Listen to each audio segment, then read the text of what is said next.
नमस्कार जोहार, मैं राजू और आप देख रहे हैं 24 झारखंड न्यूज। चलिए जानते हैं झारखंड की सुबह से लेकर शाम तक की तमाम बड़ी खबरों को। झारखंड में दूसरे चरण के मतदान के लिए नामांकन शुरू। 29 अक्टूबर तक भरे जाएंगे नॉमिनेशन पेपर। झारखंड में दूसरे और अंतिम चरण के लिए 20 नवंबर को होने वाले मतदान के लिए मंगलवार 22 अक्टूबर से नामांकन की प्रक्रिया शुरू हो गई है। मुख्य निर्वाचन पदाधिकारी के रवि कुमार के अनुसार अधिसूचना जारी होने के बाद राज्य के 38 विधानसभा क्षेत्रों में नॉमिनेशन शुरू हो गई है, जो 29 अक्टूबर तक चलेगा। इस चरण के लिए नामांकन पत्रों की स्क्रूटनी 30 अक्टूबर को होगी और नामांकन वापसी की तारीख 1 नवंबर निर्धारित है। इस चरण में जिन विधानसभा क्षेत्रों के लिए चुनाव होना है उसमें राजमहल, बोरियो, बरहेट, दुमका सहित संथाल के सभी विधानसभा क्षेत्र और धनबाद, झरिया, टुंडी, बाघमारा, सिल्ली, खिजरी शामिल है। इधर पहले चरण के चुनाव के लिए चल रहे नामांकन में तेजी देखने को मिल रही है। मुख्य निर्वाचन पदाधिकारी ने बताया कि प्रथम चरण के विधानसभा चुनाव को लेकर सोमवार को कुल 21 प्रत्याशियों ने नामांकन का पर्चा दाखिल किया है। इसे लेकर अब तक कुल 25 लोग अपनी उम्मीदवारी का पर्चा दाखिल कर चुके हैं। मीडिया कर्मियों को संबोधित करते हुए मुख्य निर्वाचन पदाधिकारी के रवि कुमार ने कहा कि जो भी बातें मीडिया में आ रही है वह बेबुनियाद और तथ्यों से परे है। उन्होंने कहा कि झारखंड विधानसभा 2024 में मात्र 3% मतदान केंद्रों पर ही शाम 4 बजे तक मतदान होगा। झारखंड विधानसभा 2014 में 89% और 2019 में 63% मतदान केंद्रों पर सुबह 7 बजे से लेकर शाम 3 बजे तक मतदान हुआ था। झारखंड विधानसभा चुनाव के लिए 14,705 होमगार्ड को लगाया जाएगा ड्यूटी में। झारखंड में विधानसभा चुनाव के लिए बड़े पैमाने पर सुरक्षा बलों की तैनाती की जाएगी। आईजी अभियान ने होमगार्ड डीजी को पत्र लिखकर 14,705 होमगार्ड की 16 दिनों के लिए प्रतिनियुक्ति का अनुरोध किया है। यह तैनाती चुनाव को शांतिपूर्ण तरीके से संपन्न कराने के लिए की जा रही है। राज्य के सभी जिलों में उपलब्ध 21,007 होमगार्ड जवानों में से 70% को चुनाव ड्यूटी में लगाया जाएगा। जेएसएससी सीजीएल परीक्षा मामले में हाईकोर्ट की सुनवाई हुई पूरी। झारखंड सीजीएल परीक्षा को लेकर पेपर लीक मामले में मंगलवार को हाईकोर्ट में सुनवाई थी और ये उम्मीद लगाई जा रही थी कि मंगलवार को परीक्षा पर स्टे लगा दिया जाएगा। हालांकि ऐसा कुछ भी नहीं हुआ और हाईकोर्ट ने दिवाली और छठ के बाद अगली सुनवाई का डेट दिया है। साथ ही यह जानकारी आ रही कि जेएसएससी का परिणाम फिलहाल राज्य में चल रही आचार संहिता के दौरान नहीं निकाला जाएगा। हालांकि अब तक कोई भी ऑफिशियल नोटिस इस बारे में सामने नहीं आई है।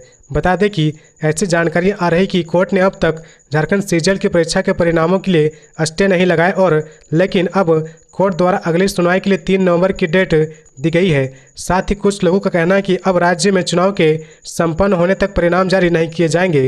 हालांकि इस बारे में अब तक आयोग की ओर से कोई भी स्पष्ट जानकारी नहीं सामने आई है। जेएलकेएम की चौथी लिस्ट जारी। हटिया से अयूब अली तो चतरा से उमेश भर्ती होंगे प्रत्याशी। जयराम महतो की पार्टी झारखंड लोकतांत्रिक क्रांतिकारी मोर्चा ने अपनी प्रत्याशी की चौथी लिस्ट जारी कर दी है। चौथी लिस्ट में 25 प्रत्याशी के नाम है। चतरा सीट से उमेश भर्ती को, हटिया सीट से अयूब अली को प्रत्याशी बनाया गया है। बता दें कि इससे पहले जयराम महतो 3 लिस्ट जारी कर चुके हैं, जिसमें से पहली लिस्ट में बताया गया था कि जयराम महतो खुद डुमरी सीट से चुनाव लड़ने वाले हैं। खबरों में आगे बढ़ने से पहले अगर अभी तक आपने इस चैनल को सब्सक्राइब नहीं किया तो प्लीज सब्सक्राइब कर ले, जिससे झारखंड की हर छोटी सी बड़ी खबर की अपडेट आप तक पहुंचता रहे। कोडरमा में एक मकान से करोड़ों रुपए नकद के साथ भारी मात्रा में सोना बरामद। नोट गिनने के लिए मशीन मंगाई गई।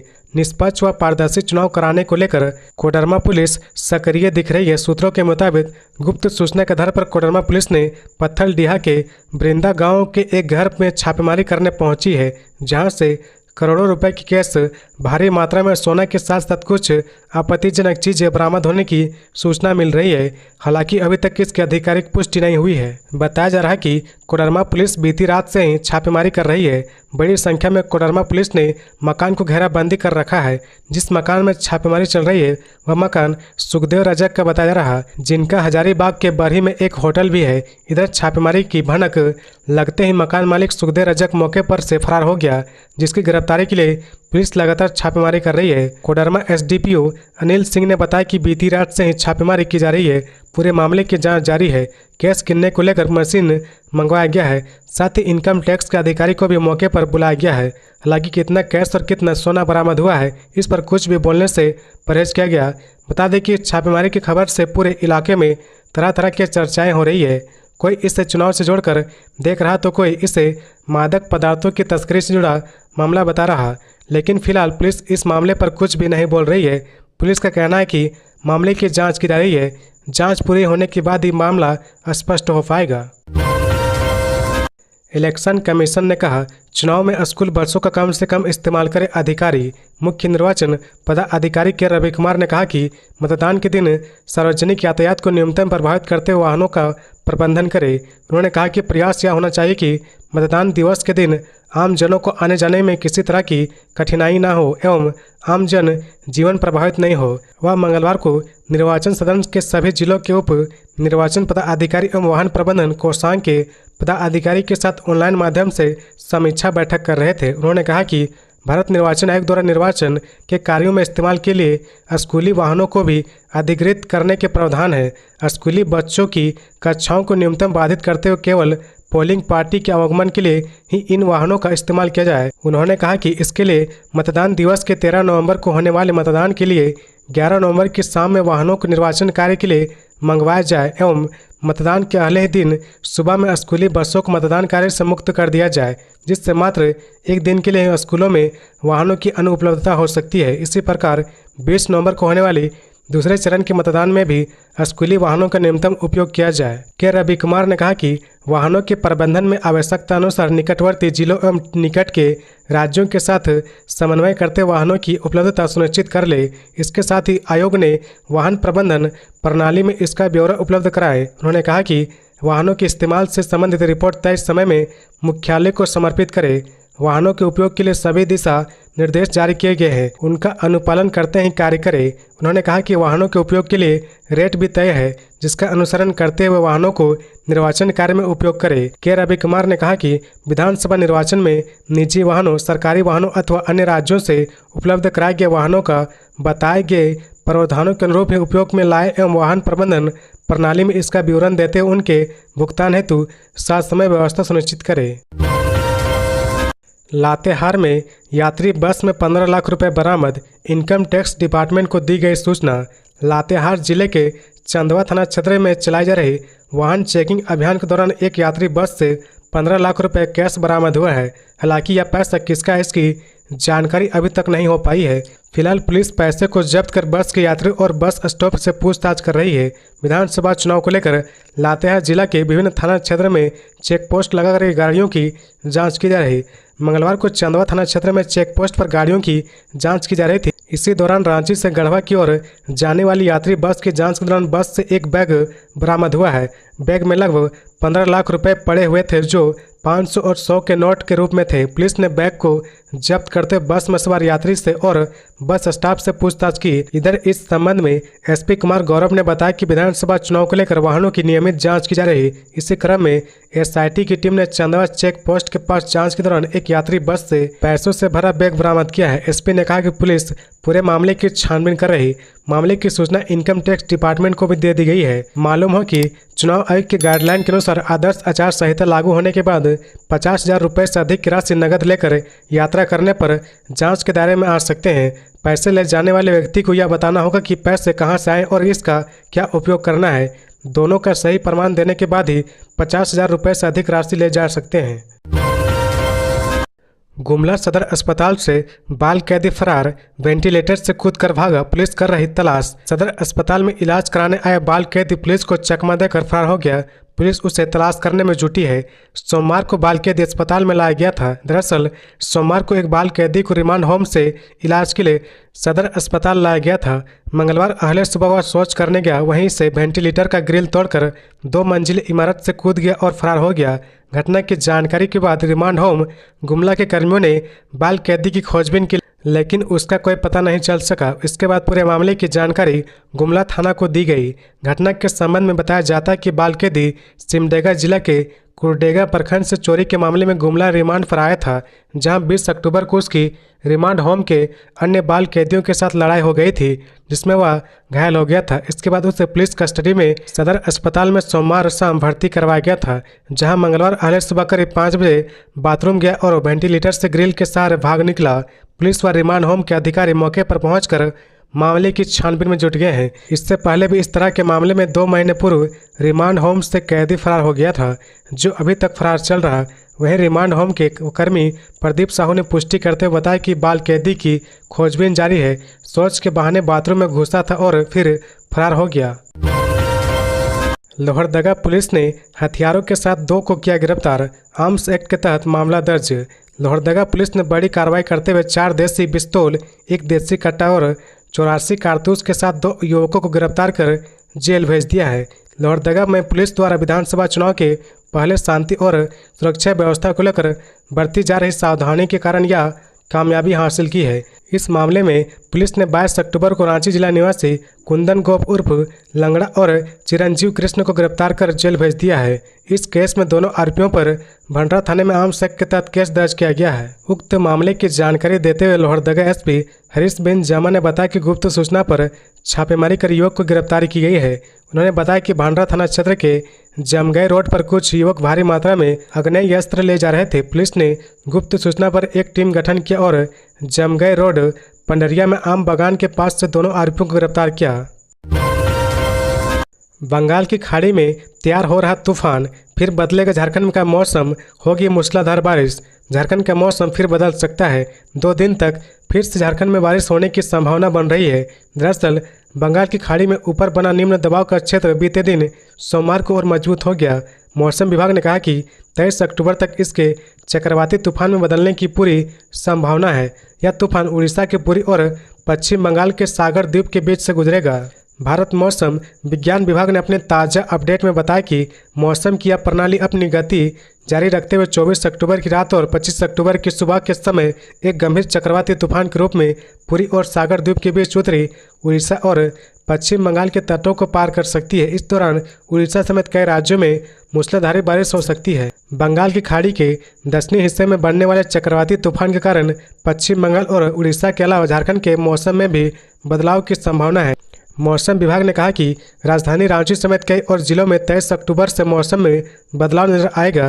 विभाग ने कहा कि कई हिस्सों में बादल छाए रहेंगे और बारिश भी हो सकती है। मौसम विभाग ने कहा कि झारखंड में 24 और 25 अक्टूबर को बारिश होने की पूरी संभावना है। तेज बारिश के कारण तापमान में भी गिरावट आएगी। उपायुक्त वरुण रंजन ने कहा, वर्चुअल रियलिटी वैन जनता को वोटिंग के लिए करेगी जागरूक। आगामी विधानसभा आम चुनाव 2024 को लेकर रांची जिला में स्वीप के तहत मतदाताओं को जागरूक करने के लिए विभिन्न कार्यक्रम आयोजित किए जा रहे हैं। इसी कड़ी में मंगलवार 22 अक्टूबर को रांची जिला निर्वाचन पदाधिकारी सह उपायुक्त वरुण रंजन ने आर्यभट्ट सभागार मोहरावादी से LED वर्चुअल रियलिटी वैन को हरी झंडी दिखाकर रवाना किया। इस दौरान जिला उप विकास आयुक्त दिनेश कुमार यादव, प्रेक्षमान सहायक दंडा अधिकारी सहायक समाहर्त आदित्य पांडे, जिला जनसंपर्क पदाधिकारी उर्वशी पांडे सहित अन्य उपस्थित रहे। रांची जिला निर्वाचन पदाधिकारी सह उपायुक्त वरुण रंजन ने बताया कि जिले में विधानसभा चुनाव को लेकर तैयारियां सुनिश्चित कराई जा रही। इसके साथ ही मतदाताओं को भी जागरूक किया जा रहा। इसी कड़ी में मंगलवार को डिजिटल वैन को रवाना किया गया, जो 7 विधानसभा क्षेत्रों में घूम कर गांव, कस्बों और टोलों में जाकर वर्चुअल तकनीक के माध्यम से लोगों को मतदान और चुनावी प्रक्रिया के संबंध में जागरूक करेगा। गैंगस्टर अमन साहू गिरोह के सुनील मीणा के खिलाफ वारंट की मांग, रांची पुलिस ने दिया आवेदन। झारखंड पुलिस के लिए परेशानियों का सबक बन चुके सुनील मीणा उर्फ मयंक सिंह के खिलाफ रांची पुलिस ने वारंट जारी करने की मांग की है। बता दें कि सुनील मीणा उर्फ मयंक सिंह गैंगस्टर अमन साहू के गिरोह से जुड़ा हुआ है। सुनील के खिलाफ वारंट जारी करने की रांची पुलिस की मांग भारतमाला प्रोजेक्ट में काम कर रही कंपनी से रंगदारी मांगने और रंगदारी नहीं देने पर फायरिंग करने से जुड़े केस में की गई है। उक्त मामले की जांच करने वाले अधिकारी ने रांची सिविल कोर्ट के चीफ जुडिशियल मजिस्ट्रेट की कोर्ट में मयंक सिंह के खिलाफ गैर जमानती वारंट जारी करने के लिए आवेदन दिया है। जानकारी हो कि इस मामले में झारखंड ATS की टीम और पुलिस ने इसी साल अप्रैल में गैंगस्टर अमन साहू के शूटर राहुल दुबे को गिरफ्तार किया था। इस केस के संबंध में रांची के और मांझी थाने में कांड संख्या 18/2024, 44/2024 और 50/2024 दर्ज किया गया है। धनबाद जिले की सभी 6 विधानसभा सीटों पर चुनाव की अधिसूचना जारी। धनबाद डीसी सह जिला निर्वाचन पदाधिकारी माधवी मिश्रा ने जिले के सभी 6 सीटों पर विधानसभा चुनाव की अधिसूचना मंगलवार को जारी कर दी है। धनबाद जिले में दूसरे चरण में 20 नवंबर को मतदान होगा। डीसी ने पत्रकार वार्ता में विस्तृत चुनाव कार्यक्रम की जानकारी देते हुए बताया कि जिला प्रशासन ने कलेक्ट्रेट में नामांकन की तैयारी पूरी कर ली है। कलेक्ट्रेट के सामने विधानसभा वार हेल्प डेस्क बनाए गए हैं, जहां से अभ्यर्थी जमानत राशि जमा कर नामांकन पत्र खरीद सकते हैं। सामान्य वर्ग के अभ्यर्थी के लिए जमानत की राशि 10,000 रुपये, जबकि अनुसूचित जाति व जनजाति के लिए 5,000 रुपये है। नामांकन दाखिल करने की अंतिम तिथि 29 अक्टूबर है। रविवार को नामांकन प्रक्रिया बंद रहेगी। नामांकन पत्रों की जांच 30 अक्टूबर को होगी। 1 नवंबर को नाम वापस लेने की अंतिम तिथि है। मतदान 20 नवंबर को सुबह 7 बजे से शाम 5 बजे तक होगा। मतगणना 23 नवंबर को होगी। कांटा टोली फ्लाईओवर में तेज रफ्तार का कहर, डिवाइडर से उड़ गई कार। रांची के कांटा टोली फ्लाईओवर में सोमवार देर रात 2 कारों में टक्कर हो गई। मिली जानकारी के अनुसार कार तेज रफ्तार से आ रही थी। कार अनियंत्रित होने के कारण डिवाइडर से उड़कर दूसरी ओर आ गई, जिससे वह दूसरी ओर से आ रही कार से टकरा गई। इससे दोनों कार का आगे का हिस्सा क्षतिग्रस्त हो गया। हालांकि किसी के भी घायल होने की सूचना अभी तक नहीं मिली है। घटना की जानकारी पुलिस को दे दी गई है। इसके बाद पुलिस आई और मामले की जांच में जुट गई है। झारखंड में प्रधानमंत्री मोदी की होगी 7 सभाएं, रांची में हो सकती है पहली सभा। विधानसभा चुनाव को लेकर झारखंड की राजनीति गर्म है। सभी पार्टियां अपनी अपनी ओर से तैयारियों में जुट गई है। इसी बीच सूत्रों से खबर मिल रही है कि झारखंड में पीएम मोदी के 7 चुनावी सभाएं होंगी। प्रदेश बीजेपी ने पीएम मोदी की कम से कम 7 चुनावी सभाएं कराने का प्रस्ताव केंद्रीय नेतृत्व को भेजा है। जानकारी के मुताबिक 4 सभाएं पहले चरण में होंगी और 3 सभाएं दूसरे चरण में होंगी। झारखंड के हर एक प्रमंडल में पीएम मोदी की एक चुनावी सभा होगी। झारखंड में 5 डिवीजन है, लेकिन पार्टी ने संगठन के नजरिए से राज्य को 6 डिवीजन में बांटा है, जिसमें पलामू, संथाल परगना, कोल्हन, उत्तरी छोटानागपुर, दक्षिणी छोटानागपुर शामिल है। 6ठा डिवीजन कोयलांचल है, जिसमें धनबाद, बोकारो, गिरिडीह शामिल है। इसके अलावा एक और जनसभा का भी आयोजन किया जाएगा। सूत्रों के मुताबिक पीएम मोदी की पहली सभा रांची में प्रस्तावित होगी, जहां पीएम के साथ सहयोगी दलों के नेता नीतीश कुमार, चिराग पासवान, सुदेश महतो भी मंच पर मौजूद रहेंगे। झारखंड की 81 सीटों पर 2 चरण में मतदान होगा। पहले चरण में 13 नवंबर को मतदान होगा। इसके बाद दूसरे चरण में 20 नवंबर को वोटिंग की जाएगी। चुनाव के नतीजे 23 नवंबर को घोषित किए जाएंगे। सीएम हेमंत सोरेन 24 अक्टूबर को बरहेट में करेंगे नामांकन दाखिल। इन 3 जनसभाओं को करेंगे संबोधित। मुख्यमंत्री हेमंत सोरेन 24 अक्टूबर को बरहेट विधानसभा क्षेत्र से अपना नामांकन दाखिल करेंगे। इसके बाद वे वहां 3 जनसभाओं को संबोधित करने वाले हैं। झामुमो के जिला अध्यक्ष शाहजहां अंसारी ने जानकारी दी कि मुख्यमंत्री 23 अक्टूबर को ही पटना स्थित अपने आवास पहुंच जाएंगे। इसके बाद वे दूसरे दिन बरहेट निर्वाची पदाधिकारी के कक्ष में अपना नामांकन दाखिल करेंगे। सिद्धू कानू की प्रतिमा पर करेंगे माल्यार्पण। मिली जानकारी के अनुसार नामांकन से पहले मुख्यमंत्री हेमंत सोरेन सुबह 10:30 बजे तलबड़िया के अस्थायी हेलीपैड पर पहुंचेंगे। वहां से वे सीधे भोगनाडीह जाकर सिद्धू कानू की प्रतिमा पर माल्यार्पण करेंगे। सुबह 11 बजे वे परिजनों से मुलाकात करेंगे और फिर सड़क मार्ग से साहिबगंज समरालय के लिए रवाना होंगे। दोपहर 12:10 से अपर समाहर्ता शाह बरहेट निर्वाची पदाधिकारी के कक्ष में अपना नामांकन दाखिल करेंगे। राजमहल और बोरियो में जनसभाएं। नामांकन प्रक्रिया के बाद मुख्यमंत्री हेमंत सोरेन दोपहर 2 बजे राजमहल के चरवाहा मैदान में पहली बार जनसभा को संबोधित करेंगे। इसके बाद 2:50 में बोरियो के हरिन चरा मैदान में और 3:50 में बरहेट के सिंगा मैदान में दूसरी और तीसरी जनसभा का आयोजन होगा। मुख्यमंत्री के दौरे को लेकर तैयारियां का जायजा लेते हुए बोरियो में एसडीपीओ किशोर तिर्की ने रविवार को स्थल का निरीक्षण किया। गिरिडीह के गांवों में बालू लदे ट्रैक्टर की चपेट में आकर बाइक सवार युवक घायल। गांवा थाना क्षेत्र के शेरुआ में मंगलवार की सुबह अवैध बालू लदे ट्रैक्टर से बाइक सवार की टक्कर मार दी। दुर्घटना में बाइक सवार युवक खोरी महुआ निवासी मोहम्मद हुसैन गंभीर रूप से घायल हो गया। युवक पेशा से राजमिस्त्री का काम कर बाइक से अपने घर खोरी महुआ लौट रहा था। रास्ते में बालू लोड ट्रैक्टर ने पीछे से टक्कर मार दी। घायल युवक को स्थानीय लोगों की मदद से 108 एम्बुलेंस से गांव अस्पताल ले जाया गया, जहां उसका इलाज चल रहा। जिप सदस्य पवन चौधरी ने अस्पताल पहुंचकर घायल स्थिति की जानकारी ली। रांची से 3 अपराधी हथियार के साथ गिरफ्तार। बड़ी वारदात की बना रहे थे योजना। नगड़ी थाना पुलिस ने 3 अपराधियों को हथियार के साथ गिरफ्तार किया है। गिरफ्तार अपराधियों में दीपक कुमार बड़ाइक, विक्की कुमार बड़ाइक और रॉकी कुमार बड़ाइक शामिल है। इनके पास से एक 9 mm का पिस्टल, 2 जिंदा गोली बरामद किया गया है।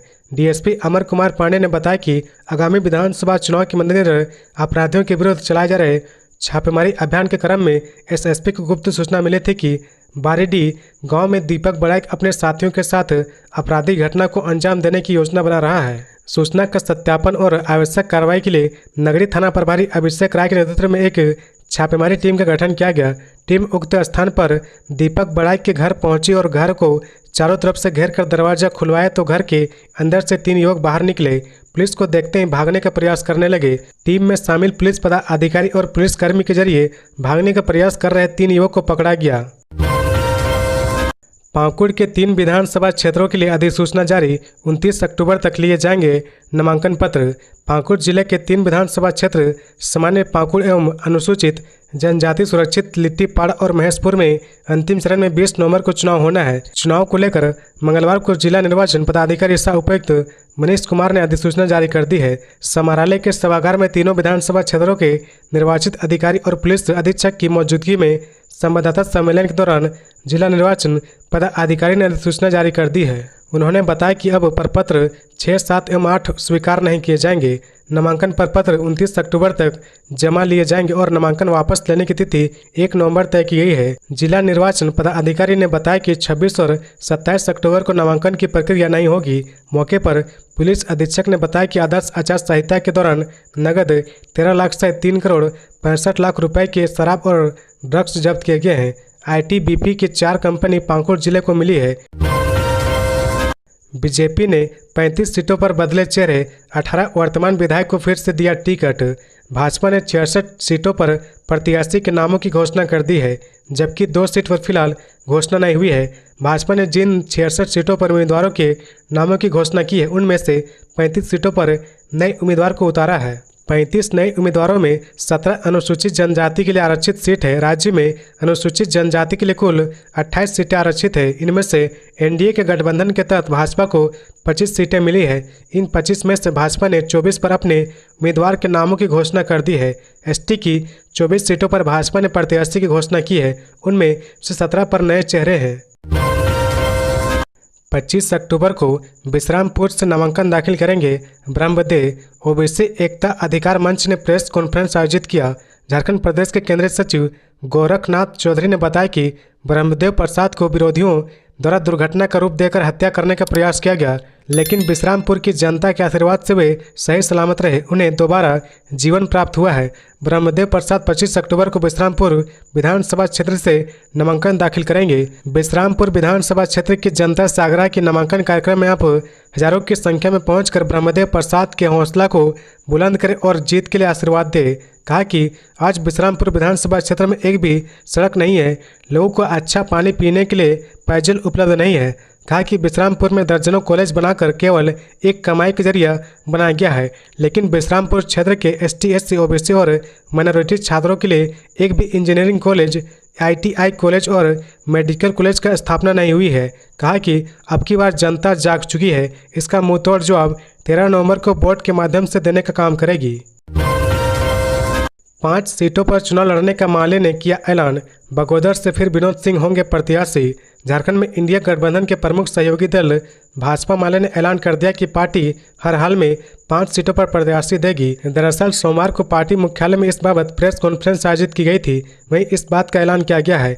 ये 5 सीटें बगोदर, धनवार, सिंदरी, निरसा और जमुआ होगी। पार्टी के राज्य सचिव मनोज भक्त ने कहा कि पार्टी उक्त 5 सीटों के अलावा पांकी, मांडू और झरिया से भी चुनाव लड़ने की तैयारी में है। जानकारी के मुताबिक जिन 5 सीटों पर माले प्रत्याशी देगी, उसमें बगोदर से मौजूदा विधायक विनोद सिंह फिर से चुनाव लड़ेंगे। निरसा से अरूप चटर्जी, सिंदरी से चंद्रदेव महतो उर्फ बबलू महतो, धनवार से राजकुमार यादव और जमुआ सीट से अशोक पासवान पार्टी के प्रत्याशी बने जा सकते हैं। सलमान खान से 5 करोड़ रंगदारी मांगने के मामले में महाराष्ट्र पुलिस पहुंची जमशेदपुर। बॉलीवुड अभिनेता सलमान खान से 5 करोड़ की रंगदारी मांगने के मामले में जांच करते महाराष्ट्र पुलिस सोमवार को झारखंड के जमशेदपुर पहुंची। पुलिस ने शहर के जुग सुलाई और बागबेड़ा थाना क्षेत्रों में छापेमारी की, लेकिन इस दौरान उन्हें कोई ठोस सुराग नहीं मिला। टिकट नहीं मिलने पर रांची विधानसभा से निर्दलीय उम्मीदवार लड़ेंगे कांग्रेस के आदित्य विक्रम जायसवाल। कांग्रेसी नेता आदित्य विक्रम जायसवाल ने कहा कि टिकट नहीं मिलने पर वे रांची विधानसभा से निर्दलीय चुनाव लड़ने के लिए तैयार हैं। साथ ही कहा कि पार्टी ने 44% वैश्य समाज के लोग झारखंड में हमेशा ठगे गए हैं। बता दें कि जायसवाल पूर्व प्रदेश अध्यक्ष, झारखंड प्रदेश प्रोफेशनल कांग्रेस कमेटी, सब प्रदेश प्रतिनिधि, झारखंड प्रदेश कांग्रेस कमेटी है। रांची सीट से अब तक कोई क्लैरिटी नहीं मिलने से वह नाराज है। पूर्व में भी वैश्य समाज द्वारा प्रेस वार्ता कर ये सूचना दी गई कि अगर कांग्रेस पार्टी उनको टिकट नहीं देती है तो वे निर्दलीय वैश्य समाज की ओर से चुनाव लड़ेंगे। जायसवाल के मुताबिक वैश्य समाज के रांची विधानसभा में 1,35,000 सक्रिय वोटर है। दावा है कि मुस्लिम समुदाय के वे सपोर्ट है। अगर आदित्य विक्रम जायसवाल कांग्रेस से रांची विधानसभा सीट से चुनाव लड़ते हैं तो वह वैश्य समाज एक तरफा मदद कर आदित्य विक्रम जायसवाल को विजय बनाने का काम करेगी। तेज रफ्तार से आ रहे ट्रैक्टर ने बच्चे को कुचला, मौके पर मौत। ग्रामीण ने किया सड़क जाम। झारखंड के सरायकेला खरसावां थाना क्षेत्र में एक तेज रफ्तार ट्रैक्टर ने बच्चे को अपने चपेट में ले लिया। इससे बच्चे की मौत हो गई। घटना गांगुडी आम बागान के पास की है। यहां घटना के विरोध में लोगों ने खरसावां रालगांव मार्ग को जाम कर दिया है। मृत बच्चे की पहचान गांगुडी निवासी गुरुचरण के पुत्र गणेश कुरमाली के रूप में हुई है। बता दें, घटना के समय मंगलवार की सुबह गणेश सड़क किनारे टहल रहा था, तभी गांगुडी आम बागान के पास खरसावां से रालगांव की ओर तेज रफ्तार से जा रहे ट्रैक्टर के चपेट में आने से उसकी मौत हो गई। हादसे के बाद ट्रैक्टर तेज रफ्तार से हुड़दंगा होते हुए रालगांव की ओर भाग गया। वहीं हादसे के बाद आक्रोशित ग्रामीणों ने खरसावां रालगांव मुख्य मार्ग को जाम कर दिया। सभी सड़क पर उतरकर ट्रैक्टर चालक के विरुद्ध कड़ी कार्रवाई की मांग करने और प्रदर्शन किया। मामले की जानकारी मिलते ही मौके पर पहुंचे खरसावां थाना प्रभारी गौरव कुमार ने लोगों को समझाने की कोशिश की, लेकिन ग्रामीण अपनी मांग पर कायम रहे। ग्रामीणों ने बताया कि नियमों की अवहेलना कर ट्रैक्टर चालक तेज रफ्तार से गाड़ी चलाते हैं।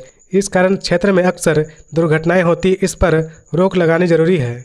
तो ये थी आज की झारखंड की टॉप बड़ी खबरें। इसी तरह झारखंड की हर छोटी सी बड़ी खबर देखने के लिए आप हमारे चैनल 24 झारखंड न्यूज को सब्सक्राइब करके बेल आइकन प्रेस कर ले, जिससे झारखंड की हर छोटी सी बड़ी खबर की अपडेट आप तक पहुंचता रहे। तो आज के लिए बस इतना ही। हमें दीजिए इजाजत, फिर मिलते हैं नेक्स्ट न्यूज में।